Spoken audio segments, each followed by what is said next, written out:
The court has relied, for example, on the First Amendment to establish a right of the public to attend criminal trials. Now, one area that's particularly tricky is the so-called symbolic conduct cases. Sometimes people engage in certain behavior because they want to convey some sort of message. Well, first, not all behavior has expressive quality, so we have to make sure that there is some expressive quality involved in the behavior. For example, when the government prohibits murder or bank robbery, the criminal can't make it into a First Amendment kind of a case by saying that he was trying to express his hostility to society. But a good deal of conduct can have expressive elements to it, and the court has so found. For example, nude dancing, soliciting money. Now, in assessing the case of symbolic conduct, let's assume that we have an expressive element, and we accept that in the case. The next step is to see whether the government regulation of the conduct is a form of content control or whether it's time, place, and manner control. Now, to do this, to see whether we have content control or simply time, place, and manner control, don't look at whether the individual is engaging in the symbolic conduct trying to convey a message. We assume that they are. Instead, for this issue, that is, to see if you have content or time, place, and manner control, focus on what the government is aiming at. And if it turns out that the government is aiming at the message, then that's content control. If it's not aiming at the message, if it's aiming at the conduct as such, and the government regulation just happens to affect the message, that's time, place, and manner. Two cases will illustrate this. One is United States versus O'Brien, and the other is Tinker versus Des Moines Independent Community School District. In O'Brien went to the courthouse in Boston, I think it was a federal courthouse, and then and there took out his draft card and burned it. Now, he said he did this as a form of opposition to the war in Vietnam, and he was prosecuted under a statute that made it a crime to destroy his draft card. Now, the government in that case said, well, wait a minute, we shouldn't have to defend this law as against his First Amendment claim under the idea that it's a form of content control. We don't have to meet the exacting test because we're not aiming at content. It's a time, place, and manner rule, and it should be upheld if reasonable.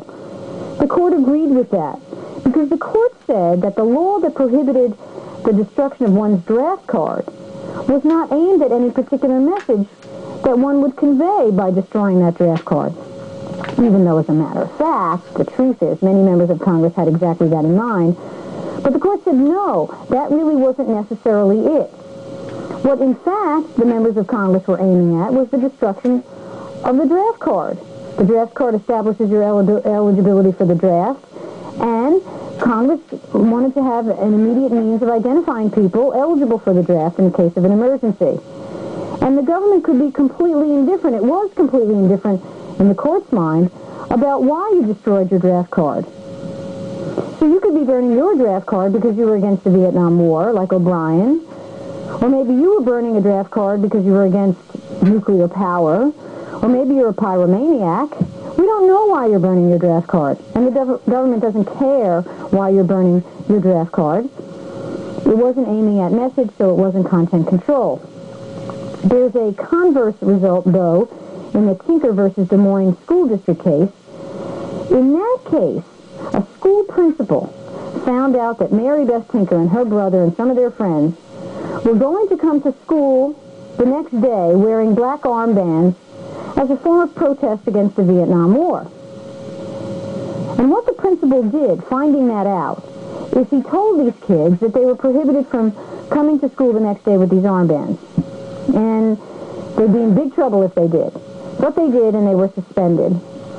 Now, they challenged the rule of the principal as a form of content control. And the court said in this case, yes, it is content control.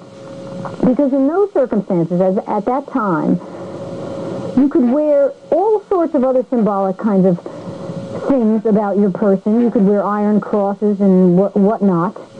It was only because the principal found out that these students were going to wear these armbands as a form of opposition to the Vietnam War that they were prohibited from doing so and were punished. And under those circumstances, the court said, yes, that's content control, and it judged it as content control. Now, a lot of other kinds of controls are plainly content neutral, and if we look at them with the idea of seeing what the government is trying to do, you could see it's not aiming at the message. For example, there was a case where someone challenged the prohibition that we have that you can't sleep overnight in the national parks in the nation's capital. For example, in downtown Washington, D.C., there are a lot of parks. There's one right across from the White House. And the court said that the sleeping in parks case, even though the persons punished in that case were people who were sleeping in the parks because they wanted to call attention to homelessness, the court said that that regulation would be judged as time, place, and manner, and it was upheld, and not as a form of content control.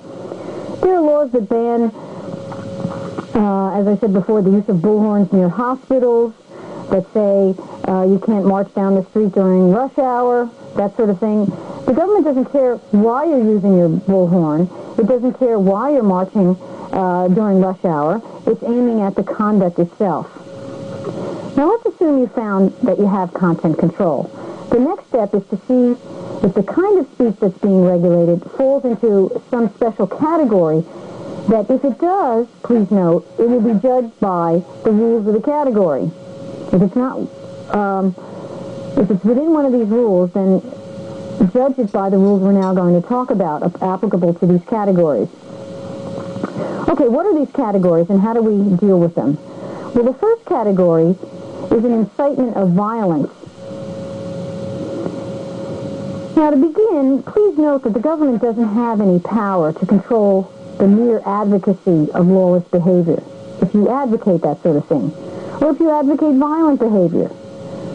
If the government had that kind of control, if it could prevent even the mere advocacy of those ideas, then obviously you'd have wide latitude to suppress a whole range of ideas about criticism of the government and so on. It would be a rather broad tool for controlling dissident political speech, and it's usually that kind of speech that takes on that character.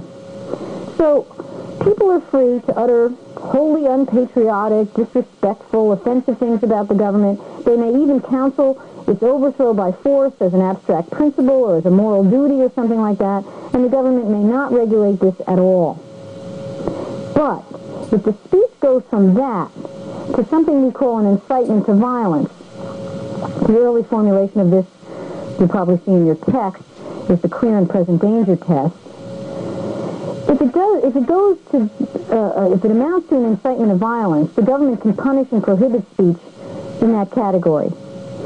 Now, this is a very, very narrow category where the individual speech is both directed at inciting violence, in other words, that's the point of it, that's the aim of it, and where, in fact, the speech is likely then and there to incite imminent lawlessness.